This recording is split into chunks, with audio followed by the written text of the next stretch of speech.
Yesterday, a netizen asked me why I suggested 6 months ago that Indians should flee their country if possible, but now I say Indians should stay in their country. Isn't this contradictory?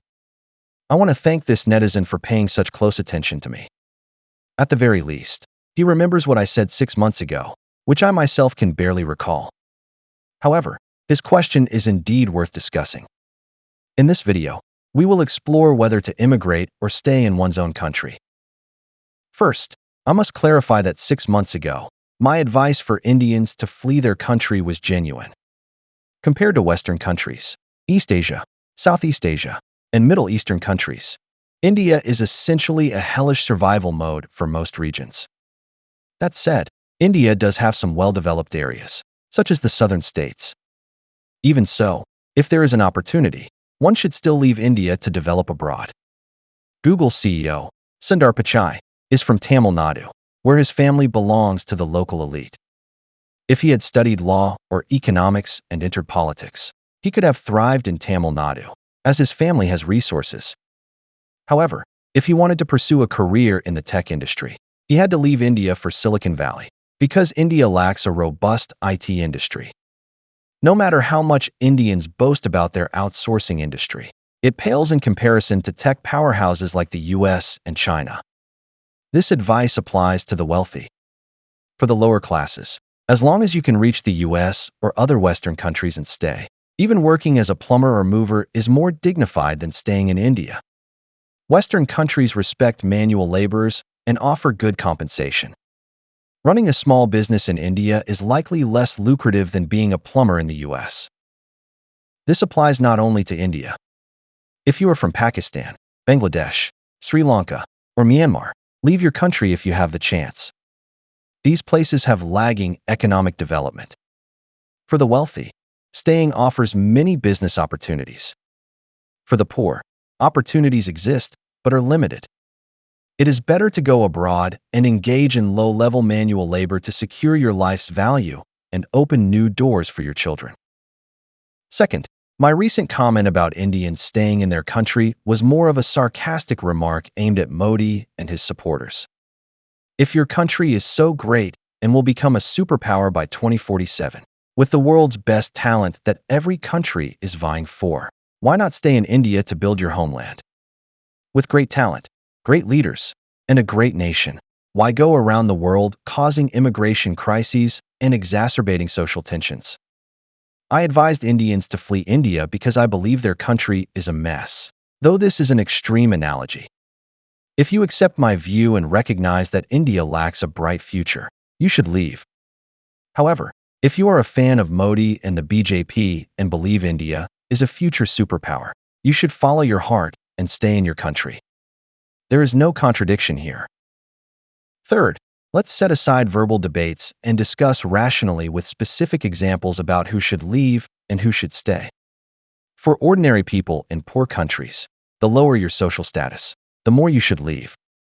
For example, if you are a poor student in your 20s with nothing to your name and you get a chance to work in Canada, even as an illegal immigrant washing dishes for rich people 12 hours a day, don't hesitate.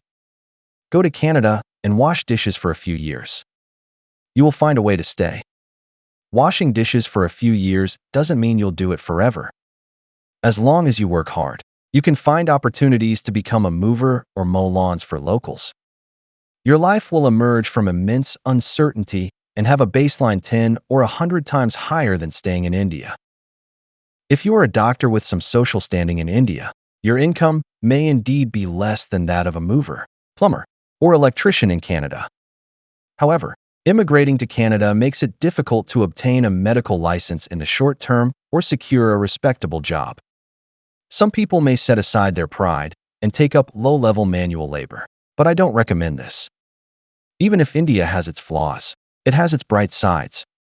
If you can channel that determination into your current life in India, you will achieve greater success there. The above examples cover typical situations, but there are also unconventional cases. If your profession or personal circumstances are incompatible with local society, such as being a homosexual or in an interracial relationship that the local society cannot accept, Or if you are an excellent mechanical engineer who loves innovating electronic products, but India lacks such an environment, then leaving India is your only option. In these cases, moving to Western countries or East Asia can effectively resolve the issue.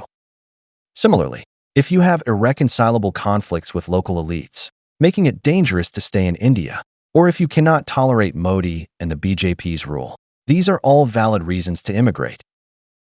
Fourth, we need to understand that immigration doesn't only mean going abroad. Moving to relatively better places within the country is also an option. For example, 20 years ago in China, our generation moved from poor rural areas to county towns, then to provincial capitals for education, and after graduation, to first-tier cities like Beijing, Shanghai, or Shenzhen for work, thus changing our destinies. If we had stayed in the countryside, our outcomes would have been tragic. Fortunately, China's urbanization process pushed most people from rural areas to cities, and the rapid progress of the Chinese economy has given smaller cities and villages new appeal. If you truly cannot leave India, escaping the northern states ruled by religious and backward forces to the southern states, or seeking opportunities in big cities like Mumbai, New Delhi, or Bangalore is also a good choice. Please note that for most people, choices matter more than effort. As ordinary individuals, we are insignificant and powerless to change society as a whole. Or rather, before changing society, we should first change our own circumstances. Don't be the kind of person who lives in a slum shack, enduring 45 degrees Celsius heat without air conditioning, where taking kids to an amusement park or buying ice cream is a luxury.